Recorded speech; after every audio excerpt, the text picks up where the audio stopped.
ان کی بیوی جواب دیتی ہے، میں رسولullah کی قسم کھا کر کہتی ہوں کہ جب سے ان سے میرا نکاح ہوا کوئی ایسا وقت نہیں ہے، کوئی ایسا دن نہیں ہے، کوئی ایسا ٹائم نہیں ہے جو میرے شوہر آقا کے پیچھے نماز نہ پڑھا ہو، اور کوئی ایسا دن نہ ہو جس دن انہوں نے صدقہ و خیرات نہ کیا ہو۔ حضرات محترم صحابی رسول حضرت بلال رضی اللہ تعالیٰ عنہ آ کر میرے آقا صلی اللہ علیہ وسلم کو یہ خبر دیتے ہیں، یہ اطلاع دیتے ہیں۔ حضرات حضرت بلال رضی اللہ تعالیٰ عنہ کو میرے آقا صلی اللہ علیہ وسلم ان کی والدہ محترمہ ان کی امی جان کے پاس بھیجتے کہ جاؤ ان کی امی کو بلا کر لاؤ۔ آخر معاملہ کیا ہے؟ حضرات محترم ان کی امی کو بلانے کے لیے جب حضرت بلال کو بھیجا جاتا ہے تو ان کی والدہ محترمہ آنے سے ناراض ہو، آنے سے انکار کر دیتی ہیں اور کہتے ہیں میں نہیں جاؤں گی، میرا بیٹا جو عبداللہ بن سلام مجھے بڑی تکلیف دیا ہے، اپنی بیوی کی خاطر مجھے گھر سے الگ کیا ہے،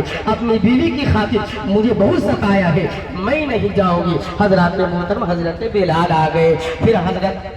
میرے آقا صلی اللہ علیہ وسلم پھر حضرت علی کو اور حضرت عمر کو بھیجا کہ آپ جائیں اور عبداللہ بن سلام کی امی کو لے کر آئے۔ حضرات محترم اسی طرح حضرت عبداللہ بن سلام کے والدہ محترمہ کو لے کر میرے آقا صلی اللہ علیہ وسلم کی برگاہ میں پہنچتے ہیں، اور جیسے ہی میرے آقا کی برگاہ میں عبداللہ بن سلام کی والدہ محترمہ آتی ہے اور جیسے ہی نظر اپنے بیٹے پر پڑتی ہے وہ دیکھ کر کہتی ہے بیٹے میں تجھے کہیں نہیں معاف کروں گی، یا اللہ یہاں معاف کروں گی نہ وہاں معاف کروں گی۔ حضرات محترم وہ عورت کہتی ہے، عبداللہ بن سلام کی والدہ محترمہ کہتی ہے یا رسول اللہ صلی اللہ علیہ وسلم انہوں نے اپنی بیوی کی خاطر مجھے گھر سے الگ کیا ہے، یا رسول اللہ انہوں نے میری فوقیت پر اپنی بیوی کو فوقیت دیا ہے، میری ترجیح پر اپنی بیوی کو ترجیح دیا ہے، یا رسول اللہ صلی اللہ علیہ وسلم انہوں نے بیوی کی خاطر مجھے گھر سے الگ کر دیا ہے، بیوی کی خاطر مجھے بڑی ستایا ہے،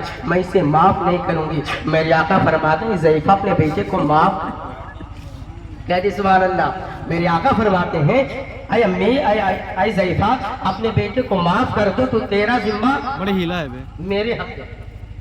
جو تیرا ذمہ ہے وہ سب میرے ذمہ ہے، تیرا حق جو وہ میرے ذمہ ہے، اور یہ بیٹے کے لیے ماں کے لیے انتہائی درجے کی عنایت محبت ہے۔ حضرات محترم جیسے میرے آقا صلی اللہ علیہ وسلم کہتے ہیں کہ اے ضعیفہ اپنے بیٹے کی غلطی کو معاف کر دو۔ حضرات جیسے ہی عبداللہ بن سلام کی توجہ چاہوں گا، عبداللہ بن سلام ہے، یہی عبداللہ بن سلام ہے کہ میرے آقا صلی اللہ علیہ وسلم کلمہ پڑھا رہے ہیں، عبداللہ بن سلام بستر مرگ پر لیٹے ہوئے ہیں، میرے آقا صلی اللہ علیہ وسلم کو حکم پر کیا نہیں ہوتا ہے، سورت کو حکم دے دے تو دو پلہ ہو جاتا ہے۔ اگر